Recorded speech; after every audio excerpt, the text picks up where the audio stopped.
साथियों कल हम लोगों ने पढ़ा था अणु, परमाणु और परमाणु के घटक इलेक्ट्रॉन, प्रोटॉन और न्यूट्रॉन के बारे में। ठीक है, अगर आप लोगों ने नहीं देखा है तो आप प्लेलिस्ट में जाकर के देख सकते हैं। वीडियो जो है अणु, परमाणु और इलेक्ट्रॉन, प्रोटॉन, न्यूट्रॉन के ऊपर है। ठीक है, और आज पढ़ेंगे हम लोग परमाणु के नाभिक, परमाणु के कक्षक क्या होता है, परमाणु का कोश क्या होता है, परमाणु का उपकोश क्या होता है। ठीक है, यानी कि सेल, सबसेल और ऑर्बिटल, और साथ ही साथ पढ़ेंगे न्यूक्लियस के बारे में। ठीक है, अब आइए नाभिक क्या होता है, नाभिक किसे कहते हैं, नाभिक, न्यूक्लियस। ठीक है, न्यूक्लियस क्या होता है। ठीक, तो देखिए परमाणु के अंदर ये हो गया परमाणु। ठीक है, और परमाणु के अंदर एक छोटा कठोर धनावेशित भाग होता है। परमाणु के अंदर का छोटा कठोर धनावेशित भाग जिस पर परमाणु का समस्त भार केंद्रित होता है, जिस पे उसका भार क्या होता है, केंद्रित होता है, उसे क्या कहते हैं हम लोग, नाभिक कहते हैं। तो परमाणु के अंदर का, परमाणु के अंदर का वह छोटा कठोर धनावेशित भाग, धनावेशित भाग जिस पर परमाणु का समस्त भार क्या होता है, केंद्रित होता है। ठीक है, उसे क्या कहते हैं, नाभिक कहते हैं। परमाणु के अंदर का वह छोटा कठोर धनावेशित भाग, छोटा होता है, बहुत ही छोटा होता है। ठीक है, छोटा होता है, कठोर होता है और कैसा होता है, धनावेशित होता है। परमाणु के अंदर का वह छोटा कठोर धनावेशित भाग जिस पर परमाणु का समस्त भार केंद्रित होता है, यानी कि परमाणु का, ये एटम का पूरा जो मास होता है वो केंद्रित होता है कहाँ पर, न्यूक्लियस पे। ठीक है, परमाणु के केंद्र पर, परमाणु के नाभिक पर। तो परमाणु क्या होता है, परमाणु हम लोगों ने पढ़ा था कि वह छोटा से छोटा कण जो मिल करके अणु का निर्माण करता है उसे क्या कहते हैं, परमाणु कहते हैं। और परमाणु के अंदर एक छोटा कठोर धनावेशित भाग होता है जिस पर परमाणु का समस्त भार कार्य करता है, यानी कि पूरा का पूरा जो उसका मास होता है वो कहाँ कार्य करता है, सेंटर पे फोकस होता है। ठीक है, इसी को कहते हैं नाभिक। और नाभिक में होता है न्यूट्रॉन और प्रोटॉन। कल हम लोगों ने पढ़ा था कि न्यूट्रॉन पर कोई चार्ज नहीं होता और प्रोटॉन पे प्लस चार्ज होता है, और इस प्लस चार्ज की वजह से पूरा का पूरा नाभिक जो होता है ना वह कैसा होता है, धनावेशित होता है। नाभिक कैसा होता है, धनावेशित।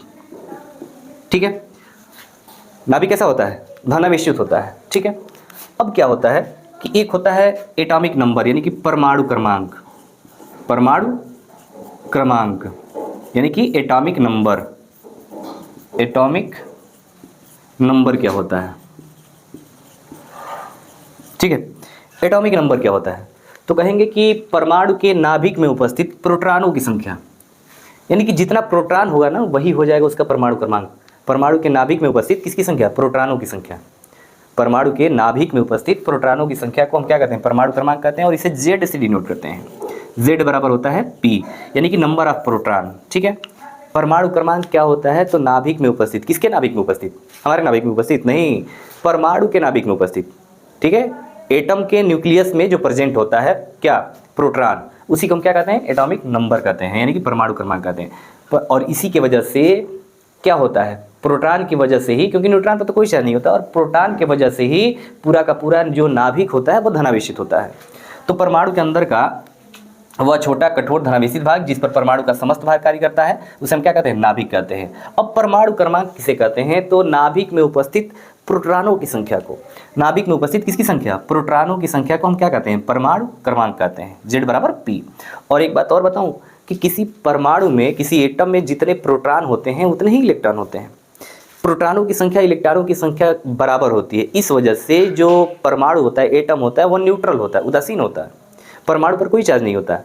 क्यों कोई चार्ज नहीं होता है, क्योंकि परमाणु के अंदर जितना प्रोटॉन होता है उतना ही इलेक्ट्रॉन होता है। ठीक है, इस वजह से जो परमाणु होता है वो कैसा होता है, पूरा का पूरा परमाणु उदासीन होता है, उदासीन।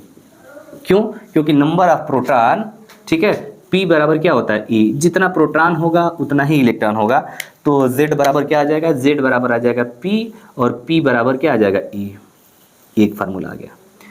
दूसरा होता है द्रव्यमान संख्या, द्रव्यमान संख्या यानी कि मास नंबर, ठीक है, मास नंबर।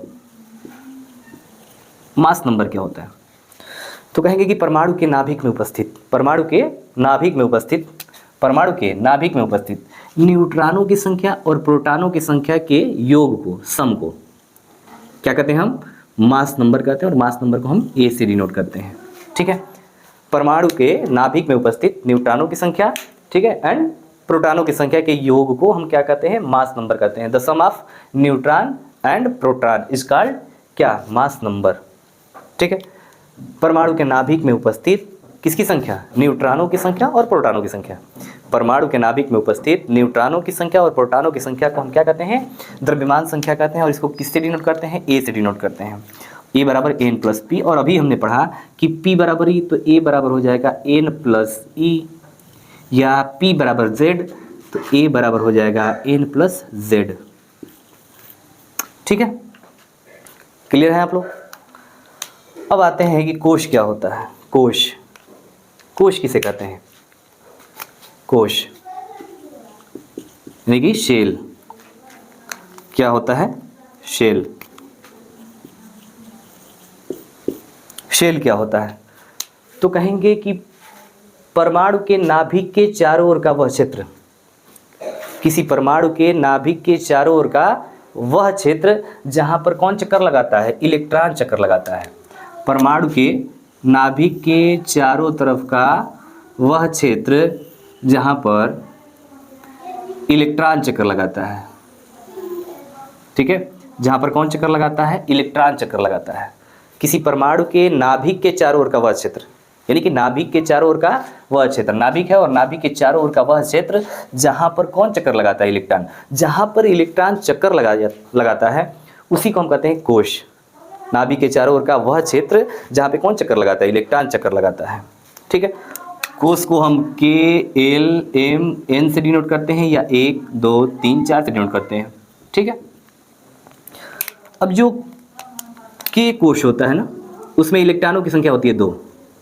के एल में 8 इलेक्ट्रॉन होते हैं, एम में 18 इलेक्ट्रॉन होते हैं, और एन में 32 इलेक्ट्रॉन होते हैं, ठीक है। के में 2 इलेक्ट्रॉन, एल में 8 इलेक्ट्रॉन, एम में 18 इलेक्ट्रॉन, और एन में 32 इलेक्ट्रॉन। कोश, कोश मतलब क्या? इलेक्ट्रॉन का घर, जहाँ पे इलेक्ट्रॉन रहता है, चक्कर लगाता है, वो क्या हो गया?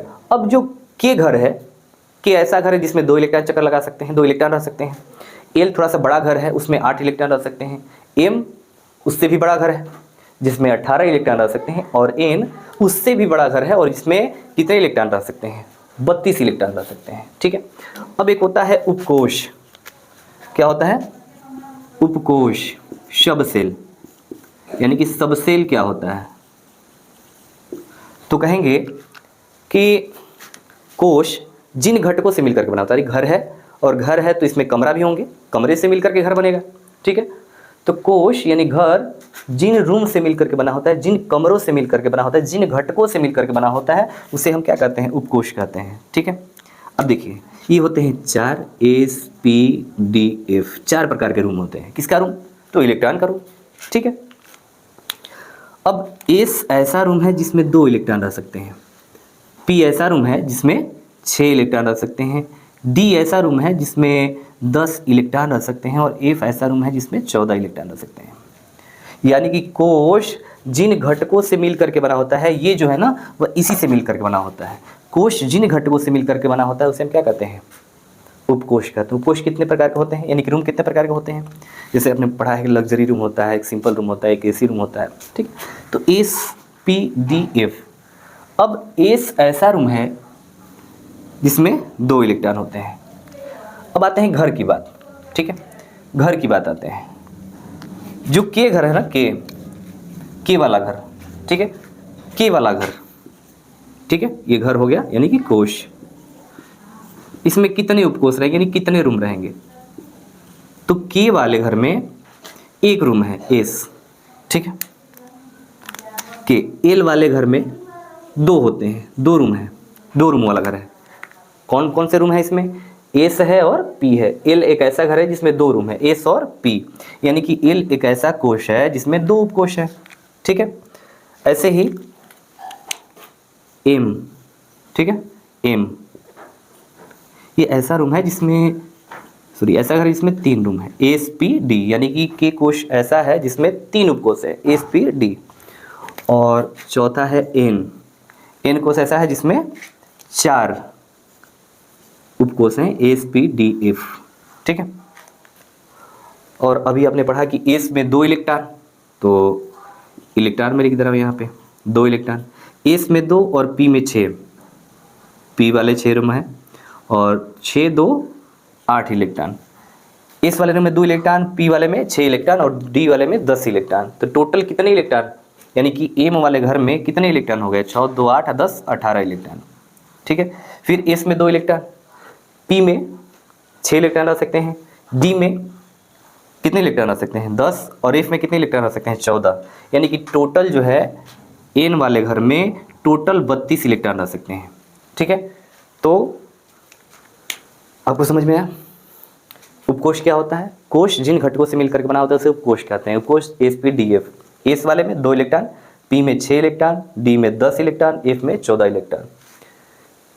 ठीक है, के कोश ऐसा है जिसमें एक उपकोश पाया जाता है, केवल एस। एल में 2 उपकोश पाए जाते हैं, एस पी।